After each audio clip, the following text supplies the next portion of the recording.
Hingga marketing song haina hina lamsogo phadi chung tini saimalaini jeta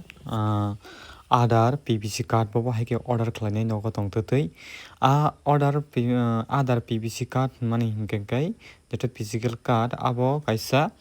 sikonsa passport system eba voter ID card rok nuko saimia tabukni katal voter ID card hai gaboni bagai chung tini online chung bo haike order Aadhaar nabona tei video nangno phunuknai hingke noko website of haidi ang website nang link ribana hingka click haidi or angka Aadhaar o jaga haina haina nangno phunukan tei naidi o jaga o minaka order Aadhaar PVC card o click haidi click haikangka o jaga o nini Aadhaar number no fill khlai redi fill khlai reka hingka kai nini captcha code rok riwinai o jaga send OTP o chung send ma khainai hingka ang photopot khlai ang ani Aadhaar no fill kai painai captcha code rwnai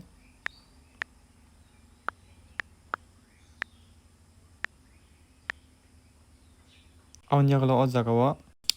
my mobile number is not register click haidi o jaga je kono mobile number rimano mobile number rigena send OTP click haidi OTP thana nin register mobile number mane in mobile number kha a jaga o thangnai hingka OTP chung nasingnai OTP phaika hingka OTP paste kai redi awni jagalo terms and condition poriwi submit khaidi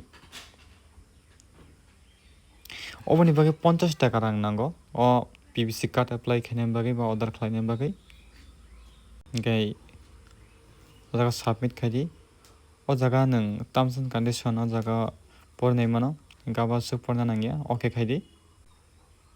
okay khaika hingka kaino o jaga o payment ni option o phainai o jaga check box o click khaidi hingka make payment o click khaidi make payment o click khaika hingka kaino o page o phainai 50 taka chung rang ma rwnai do ang no sakang no sairika o jaga kwbangma net banking UPI credit card wallet net banking abo haike nung rimano hingka chung UPI o click khainai ang Google Pay o click khainai hingka obo angka security ni bagai screen record kaya nongno phunuk mangala payment khaimani kai guys nongno phunukano jeta ang Aadhaar order khlaimani your order for Aadhaar PVC card with serial number hingke o jaga has been successfully placed you will get the tracking details through SMS on dispatch nin dispatch marok nini message so borok pathok rina hinsa o hingke o website phaya kanai chung tam khainai o je serial number maeda o serial number chung copy khaimano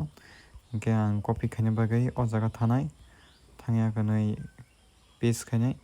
hingke o je serial number no chung copy khainai copy khaya kanai o jaga chung phaidi o jaga check Aadhaar PVC card order status o click khaidi click khaika hingka o jaga serial number no chung paste karnai paste karika hingka o jaga tam khainai 26 o jaga N6 o jaga D5 rwnai nongna ang payment khaima phunuk malia tangai hingka security ni bagai obo record o kaya hingka 50 taka payment khaika hingke naidi o jaga norok nugui mankhana print in process status process ungjak dispatch ungyako obo haike norok nongni status check khai mano hingke nok saimai kana bobo haike je PVC card ba plastic je card obo haike order khlai nogo tongtwtwi angkai chung obo card sopaika hingke chung nailai unboxing nongno video tui phainai ang nongni bagai